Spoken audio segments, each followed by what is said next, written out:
অনেকদিন পর চ্যানেলে যখন ভিডিও এনেছিলাম তখন টিবিআর নামে একটা ভিডিও এনেছিলাম, জুলাই টিবিআর। সেই ভিডিওটা আনার পর আগস্টেও টিবিআর এনেছিলাম এবং তারপর ভিউ বা অন্যান্য দিক থেকে আমি দেখলাম এটা বেশ ভালো একটা জিনিস, কারণ আপনারাও দেখছেন আর এতে আমার পড়ার রেটটাও কিছু বাড়ছে।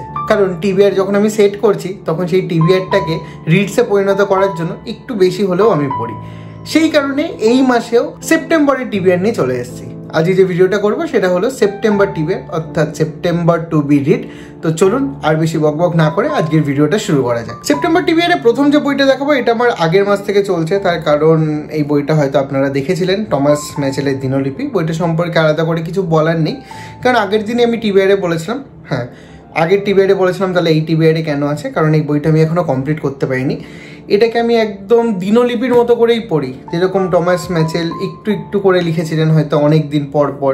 কোনো কোনো জায়গায় সব ডেট পাওয়া যায় না, কিছু 7-8 দিন পরের ডেটে হঠাৎ করে একটা এন্ট্রি, সেরকমই আমি কখনো কখনো শোয়ার আগে, নিজে ঘুমাতে যাওয়ার আগে অল্প অল্প করে পড়ি এবং আমার দারুণ লাগে, দারুণ লাগছে, দারুণ চলছে। এবং সেই কারণেই হয়তো আমি অত তাড়াতাড়ি শেষ করতে চাইছি না, থেকে থেকে রেখে রেখে পড়বো বইটা। খুব সুন্দর বই, এ মাসেও শেষ হবে কিনা জানি না, তবে যেহেতু এটা পড়ছি তাই টিবিআরের প্রথম বই আমার এটাই। এরপরে টিবিআরে যে বইটা আছে সেটা বুক ফার্ম থেকে সংগ্রহ করা আগের মাসে। যারা বুক হল ভিডিও দেখেছেন তারা অবশ্যই দেখেছেন বইটা সম্পর্কে, যারা দেখেননি আই বাটন এবং ডিসক্রিপশনে লিঙ্ক দিয়ে দিচ্ছি, সেখান থেকে দেখে নিতে পারেন। কলকাতার রাত্রি রহস্য, হেমেন্দ্র কুমার রায়ের লেখা এই বইটা। এই বইটা যখন আমি কিনেছিলাম এবং কী ভেবে কিনেছিলাম সেটা তো সেই ভিডিওতেই বলা আছে। তারপরে আমার পড়া হয়নি বইটা এখনো অবধি, মানে খুলেও দেখিনি। বইটা পড়তে হবে এবং আশা করি আমি এই মাসেই বইটা পড়ে শেষ করে ফেলবো। এবং হ্যাঁ, রিভিউ আনার চেষ্টা করব।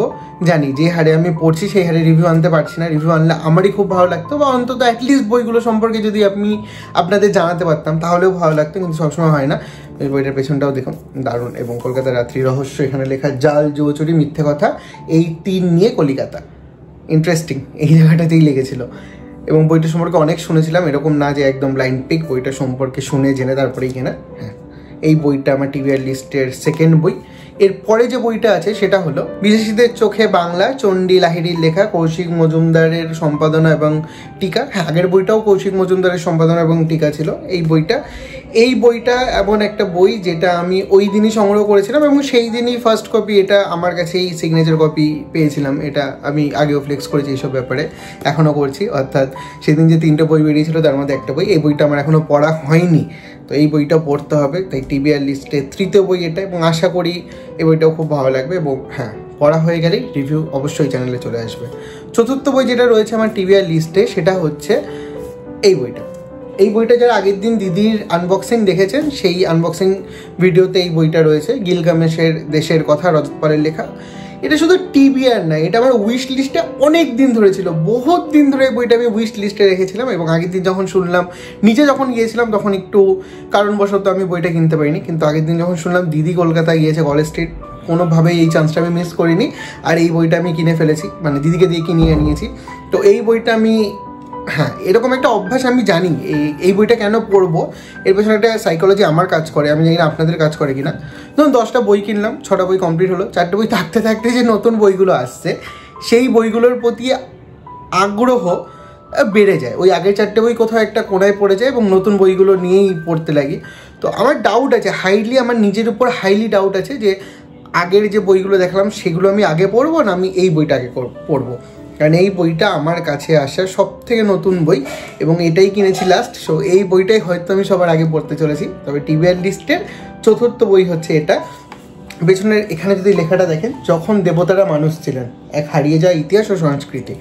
দিদি ওখানে বলেছিল এই ভিডিওতে যে এরকম টাইপের বই আমার পড়তে ভালো লাগে। আর বইটা সম্পর্কে আমি অনেকের কাছ থেকে শুনেছিলাম যারা খুব ভালো পাঠক, তারা আমাকে বারবার রিকমেন্ড করেছিল এই বইটা পড়ার জন্য এবং বলেছিল এই বইটা পড়ে দেখা উচিত। এটাই 4 নম্বর বই এই মাসের টিবিআরের। এই টিবিআরের 5 নম্বর অর্থাৎ পরের বই হচ্ছে আগামীর দৃশ্যপট। এই বইটা সম্পাদনা করেছেন কার্লোস সুচলস্কি-কন ও দীপ ঘোষ, অনুবাদ ঋত্বিকের। এই বইটা একটা সায়েন্স ফিকশন বই, কল্পবিশ্ব থেকে প্রকাশিত বই এবং এই বইটা আমি দিদিকে আনতে বলেছিলাম। এটার স্প্যানিশ ও ল্যাতিন আমেরিকার সায়েন্স ফিকশন সংকলন বইটি এবং হ্যাঁ, বর্তমানে জানি না, এই কিছুদিন ধরে আমার সায়েন্স ফিকশন পড়ার খুব ইচ্ছা জেগেছে মনে, এবং সেই কারণে আমি দুটো বই সংগ্রহ করেছি। যারা দিদির আনবক্সিং দেখেছেন সেটাই দিদি দেখিয়েছে কোন দুটো বই। তো এইটা আমার টিবিআর লিস্টে আছে, এই মাসের আমার টিবিআরের 5ম বই।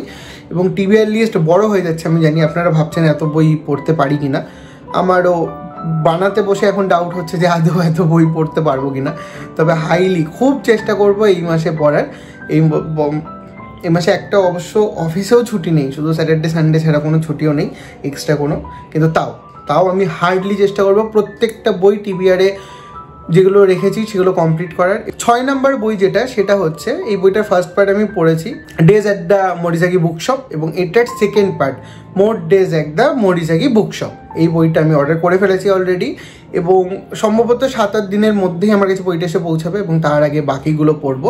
মরিজাকি বুকশপের প্রথম পার্টটা যখন পড়েছিলাম জাস্ট অনবদ্য লেগেছিল, কি সুন্দর একটা বই, কি দারুণ একটা বই, আলাদা একটা অনুভূতি নিয়ে এসেছিলো এই বইটা মনের মধ্যে। এবং তারপর থেকেই সেকেন্ড পার্টটা কেনার জন্য খুব ইচ্ছে ছিল, এবং ফাইনালি কিনবো না মানে কতদিন আটকানো যায় এরকম একটা চলছিল যে আগেরগুলো একটু শেষ করিনি তারপর নতুন কিনবো, পারিনি। এই ভিডিওটা বানানোর দিন অর্থাৎ আজকেই সকালবেলা আমি অর্ডার দিয়ে ফেলেছি বইটা, এবং তার সাথে আরও দুটো বই অর্ডার দিয়েছি।